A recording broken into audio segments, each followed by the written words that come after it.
Surprise, surprise, surprise. Hello, everyone. I know you guys are surprised to see me sitting here next to Mr. Will Debo. I am too. Anyways, I planned my vacation last month to come to Australia, and luckily for me, he is residing in Melbourne, the city that I was coming in. So I reached out to him and asked him to grant me the opportunity to interview him, since I haven't seen him on any platform being interviewed by anyone. And he agreed. At first, I was like, will he really grant me the interview? I wasn't too sure. But anyway, yeah, I am. So thank you again, Mr. Debo, for granting me this opportunity to be the one to interview the first person. The pleasure is mine. Thank you for coming. Thank you. And welcome to Australia, by the way. Thank you. You guys are wonderful people. I'm kind of liking it anyways. Thank you. Thank you. Okay, we'll start. Who is Will Debo, and where are you from in Liberia? And how did you make it this far? That's a great question. Thanks for asking. So my full name is William Gashon Dream Debo. For those of you who know me from the film industry, everyone calls me Dream Debo. Or the Will Debo derives from the name William Debo. So I was born in Grand Bassa County, Buchanan, but I migrated to several other counties because my dad was being moved around by his job. So everywhere he moved to work, he had to take us along, and we schooled there as well. So some of those counties were Limba, Grand Bassa, of course, Montserrado, and so on. Yeah, so I started off in a whole talking space from the film industry. So we did a lot of films back in the days, and the rest is history. Now, here I am. Okay, it's good to know. That was a great answer. I think right now people have like an understanding of who you are. Are you religious? Can I ask? Yes, I am a Christian by religion. I may not be a saint, but I believe in the body of Christ. I believe in the Trinities, and I believe in the blood of Jesus. So yes, to answer your question, I'm very religious, and I am a Christian. Yes, I am. No, that's good. Knowing you from the film industry as the brain behind so many actors and actors, and you were behind some of those that brought a smile during the Ebola virus when everyone was like devastated about the tragedy that was going on in the country. Can you throw a little bit of light on that? Sure, why not? Yeah, you just took me back in the days. So I initially left Liberia in 2009, 2010. I moved to Ghana and Nigeria after I started doing films in Liberia. I needed to improve on my craft, that is with acting, holistically, filming, acting, producing, directing, writing, and everything. I needed to do them. So I said to myself, if this must happen, I need a big screen. So thought about improving on my craft. I decided to move to the bigger screen, like I said.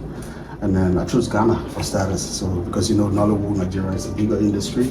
So I moved to Ghana. I tried there. I did several films in Ghana. After a year, I moved over to Nigeria, did several films, and then I moved back. When I moved back to Liberia in 2013, interestingly, I got caught up with Ebola in 2014. I think the end of 2013, I'm going to 2014, Ebola struck Liberia. So, and now I already knew how to do film. I just said to myself, why don't I just go into producing?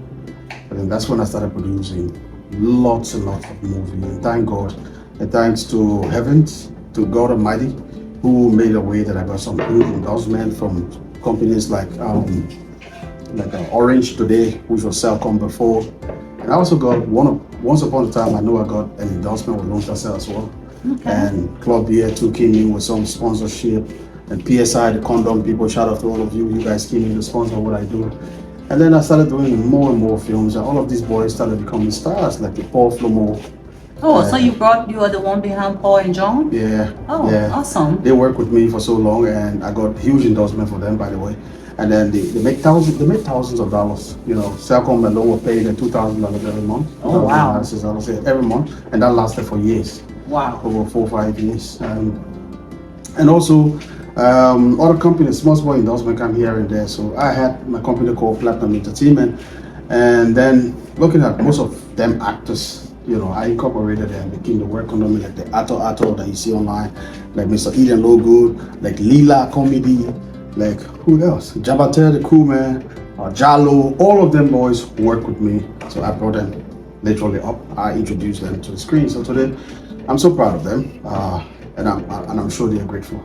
And I'm very grateful having the opportunity given to me by God to work. Yeah, so that's good to know. Yeah, because I can remember back doing what I was in Liberia also. I hadn't traveled yet to the US. Yeah.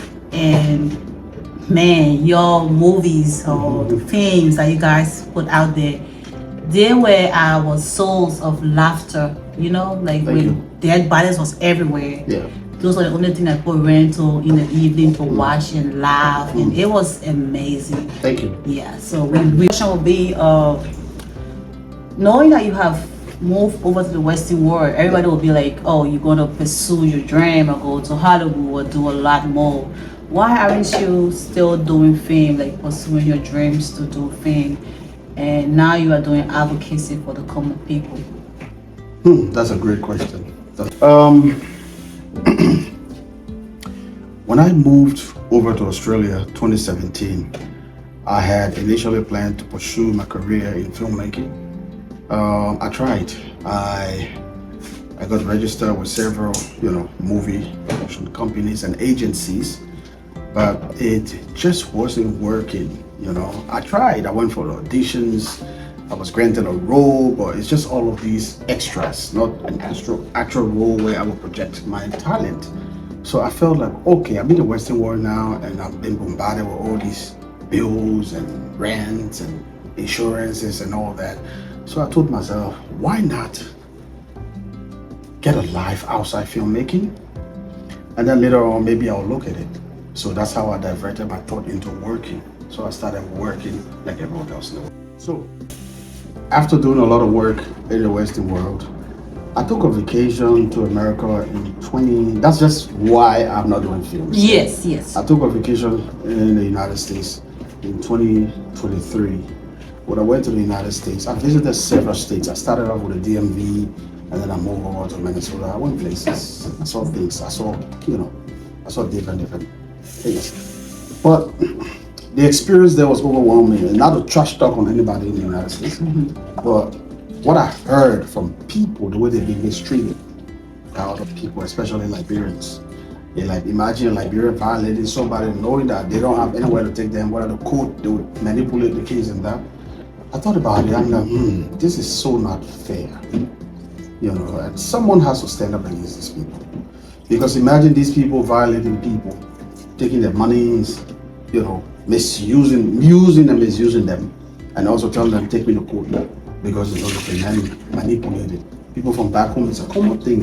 When I thought about it, I said, no, but these common people that ain't got voice, just because they don't have voice to speak, doesn't mean they deserve to be treated like trash, So as much as I acknowledge that this is a risky game, I told myself, well, my slogan is, when you talk, you'll die one day. If you don't talk, you'll still die one day. So I will talk for them. That's a good one. So that's how I came into the whole advocacy, and here I am. It's working out well.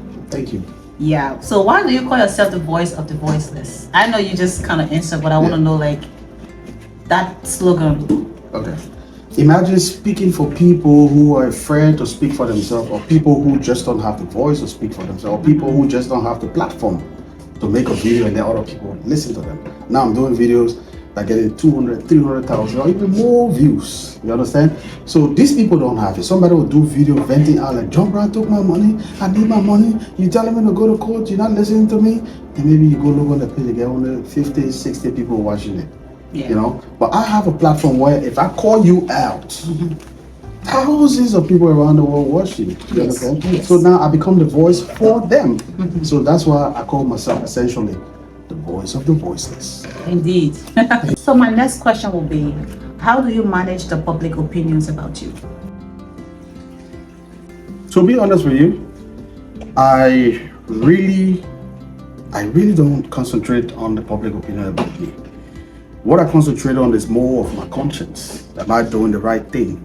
And as long as I feel like I'm doing the right thing, I don't think the public opinion really matters, to be honest. Especially when I call people out. The way I do it, I don't call you out unless I've gathered all of the evidence against you. And once I have it, I'm not coming online to start saying, oh, you sold somebody money. No. I gave you an opportunity by saying, can you kindly reach out to me and let's talk? There's a complaint against you, and I do have all of the evidence, which I will pay you as long as you reach out to me. So I think that's a good thing. So with that being said, whether you're doing right or wrong, people will talk.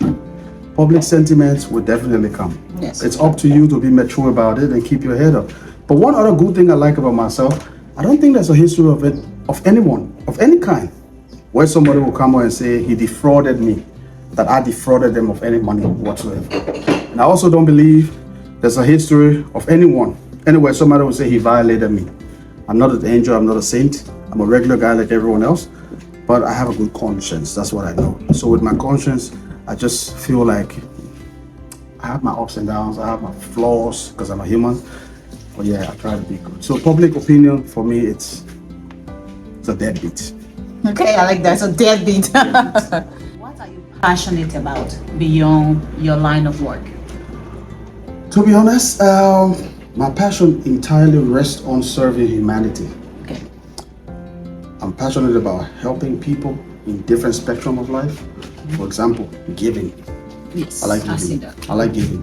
And I also like advocating for people. So that's like my line of work that you already know now. And also I like being empathetic with people who are going through stuff. So I'm just, in a nutshell, I would say I'm just this guy who's passionate about serving humanity.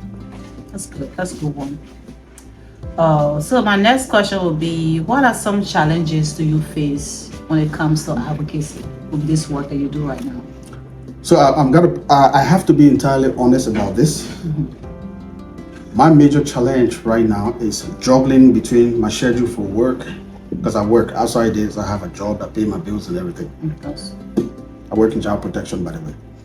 So I work and then I do this. My major challenge is juggling between work and doing this, because my job is 12 hours. It takes a lot of time. Every time I go to work, that 12 hours I'm doing.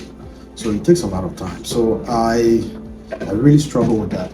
I'm not making money from this advocacy that will be able to foot my bill. So I lean towards my job more. But it pains me that I can't give this all of my time. And I look forward to the day where I will start making good money from this thing, that I don't have to go and do that job, and I will give it my all. So that's the only challenge I have so far. Okay, that's good. How long do you intend to carry on this advocacy? Great question again. That's also a very great question. Thanks for that question. My intent is to continue advocacy for as long as I have breath, for as long as I can breathe and live. Wow. I intend to continue doing this, not just for Liberians, by the way. I want to do it globally. But there's a common saying that goes like this. And I learned this from Nigeria, by the way. It says, if you cannot be a lizard in your own country, there's no way you can be a crocodile in the next man's country. Oh. So that's why I'm starting from my community, my Liberian people, the advocacy. But the intent is to spread globally. And with timing, I intend to do it for as long as I live. So help me God. Thank you. Okay, my next question will be, have there been any threats to your life since you started this journey? Ooh, the lying man will say millions.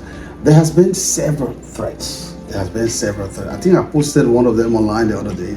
Not really threats. Someone saying they had a vision that the enemy is after my life. I need to pray. I need to quit what I'm doing and all that. I posted one of them. But to be honest, the threat doesn't really matter to me. When I see all of the profound messages and prayers toward me, especially when you go down my comment, I don't think any social media influencer from Liberia or maybe Africa has a lot of people praying for them like myself, because when you check on my comment, most of them are prayers.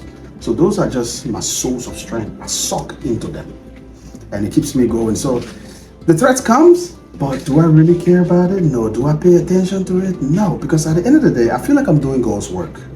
I always say that. I feel like I'm doing God's work. So as long as I'm doing God's work, why would I fear? He says he'll protect me according to, Christian doctrine. Now let me just say this small thread that I received the other day from someone.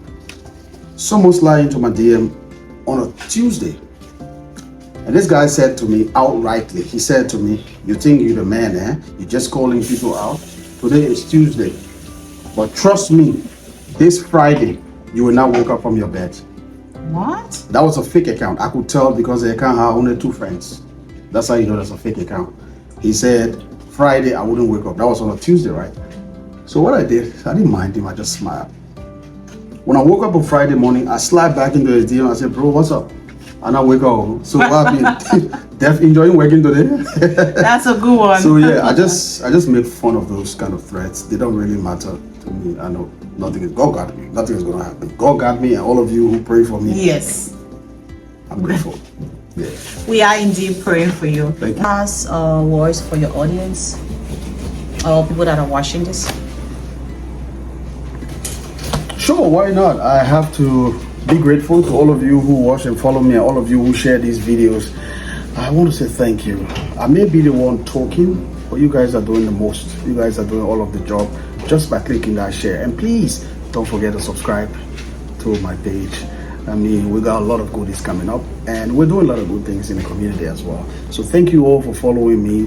And if you intend to go extra in support, kindly feel free to reach out to me, and we will talk. So thank you guys. Oh, sorry. Just before you leave, I just have one final question for you. Okay. I know that the audience would like to know your relationship status. Oh my God. Are you married? Are you single? Are you searching? Or are you taking? First of all, I'm not married. Okay. I've never been married before. Okay. To answer your question, it is not a good thing to say I've never been married, but I'm not married. Never been married. I'm not searching. Okay. Because I got a girlfriend, by the way, and she is an amazing woman. Okay. She's someone who I have a lot of respect for, as much as she has a lot of respect for me, and so I'm taking. Okay. Sorry, guys. Your year is. He said he's taking, so. And maybe getting married soon too. Oh, okay. Maybe. That's a good one. Maybe. Okay. Maybe. So thank you guys for tuning in to this podcast. And thank you again, Mr. Will Debo, for granting me the opportunity to interview you once again. It's a pleasure. It's a whole big pleasure for me. You guys, for those of you that don't know me, because I'm not popular, I guess you don't know me. I am Josephine Soa. My Facebook name is Jofina. And you can follow me also. Yes, let me say that for you. Kindly, guys, go and follow her. She's amazing. I think she's on the right track with interviewing people. This is a humble beginning, but I know it's going to get bigger and better. So go follow her. That's why I'm going to share this on my page as well, so that you guys can go follow her. I've known you for more than 10 years. More than 10 years from back home. Yeah. By the way, she was an actress too. She used to act in the film industry. So that's what we know each other for. So thanks for coming. I'm really glad that you made it. Yep, and I hope you'll show me around because I'm in your city. Oh, watch out, guys. We're gonna hang around. We're gonna go out. I will post a lot of things on my Facebook page about me and her hanging around and chilling. Get ready for all of the goodies. Thank you, guys. Bye. Bye. Bye.